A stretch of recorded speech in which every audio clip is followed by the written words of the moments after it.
Hey, it's your boy the Traveling Marco with another episode of Caribonix, but it's a kind of special Caribonix. In the US, May is the month of mental awareness, and I have no Caribbean word in relation to that. So today I brought a friend. I should not have used the word friend. I brought someone I know that works in that area and has experience with that. So Erica Parker, you guys should know her from the previous video I put on the spot with a bunch of Caribbean words. She tried to put me on the spot, but yeah, she has a lot of experience in that field. So welcome. Thanks. Yeah. So yeah, as Caribon was saying, May is Mental Health Awareness Month. And so I wanted to take this opportunity and talk to you guys about the organization I work with and my personal experience with mental health. So I work with an organization called NoStigma. It's a peer support community built by people like me who have lived experience with mental health, health conditions, or have known someone who has had a mental health condition. Well, awesome. Do you mind sharing part of your story? Sure. So, like, people can understand where you're coming from. I have lived with mental health conditions for most of my life, but for a long time I didn't really understand the full scope of it, but it impacted my life pretty severely. So I live with depression, anxiety, and PTSD. And over the last couple of years, I've gone through some life transitions, and it really put me in a position to really look at those those mental health conditions that were affecting my life during a couple of life transitions.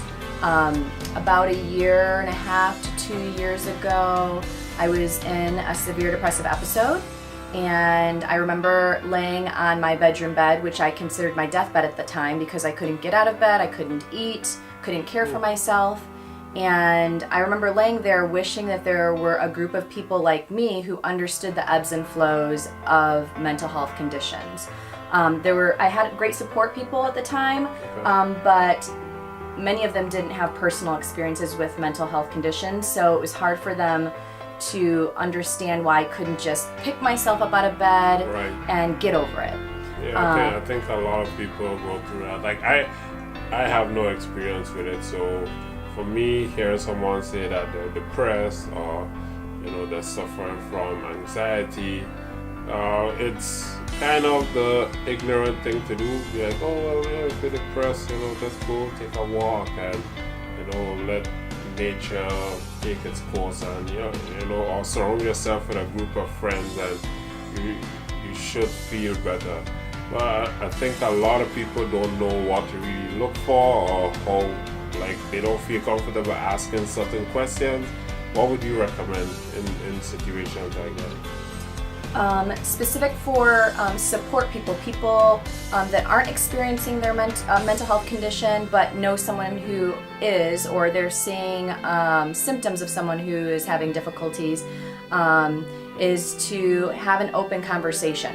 And the most important thing within that open conversation is non-judgment. Right. Because, don't judge.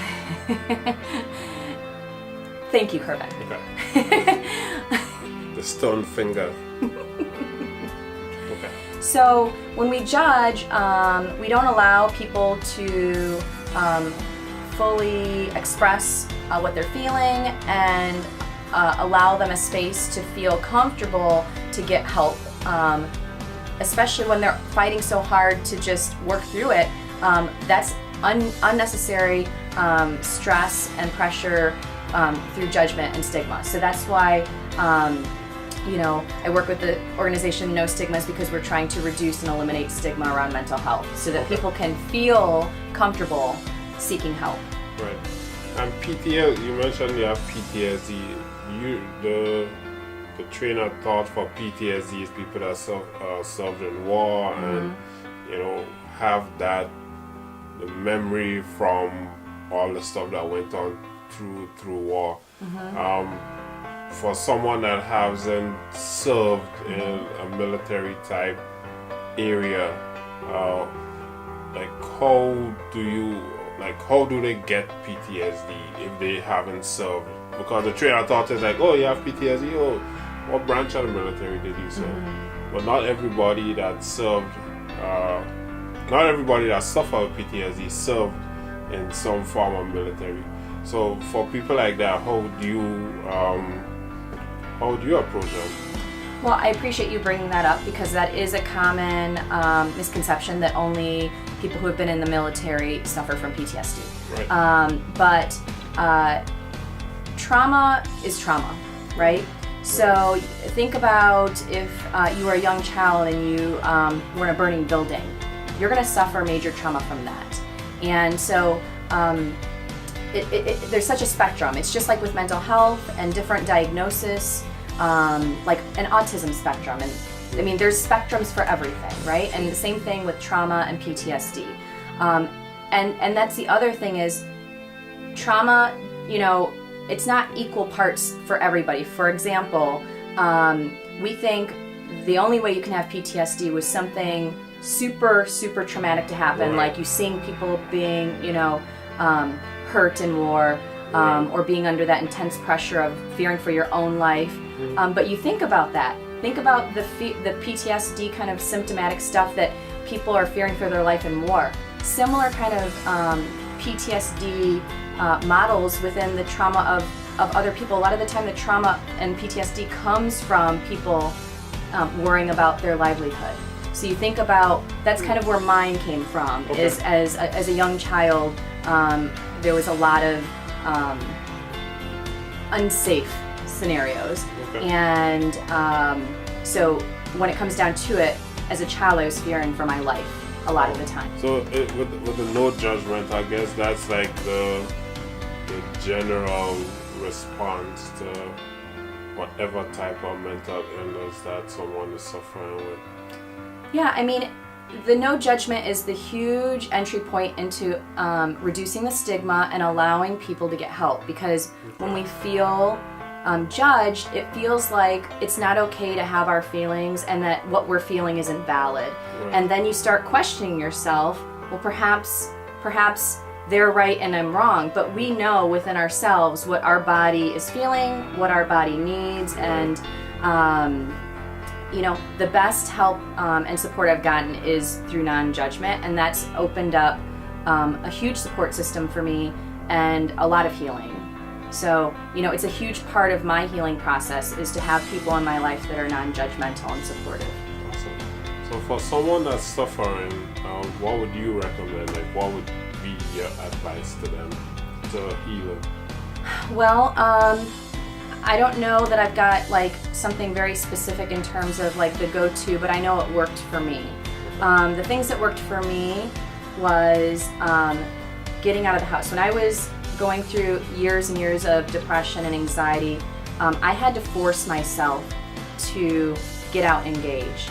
If I stayed in and I didn't engage with people, it just fueled that fire and dug a deeper hole.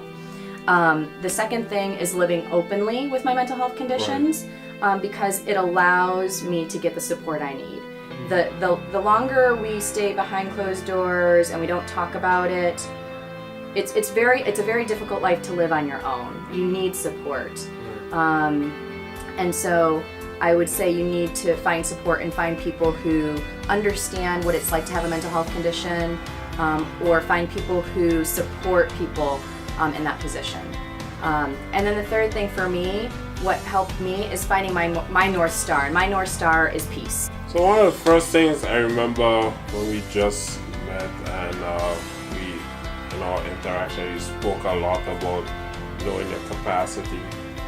For someone that's suffering from, you don't like the word suffering, or going through some form of mental illness, how would you explain understanding your own capacity to them? Yeah, that's an important point. So that was one of the things that really helped me beginning to like really cope well with my mental health, is understanding my capacity. And what that means to me is understanding how I was designed. Everybody's different, right? And I think for a long time, I compared myself or tried to hold myself to the same standards of other people. Now realizing that that doesn't make any sense because we're all designed differently, I had to really be in tune with my own natural design and what my strengths were and where I felt comfortable. So I oftentimes use the example of, not everyone has the same capacity because, for example, one person's designed to be a neurosurgeon. I'm not that person, so I couldn't do that job because I'm not designed for it.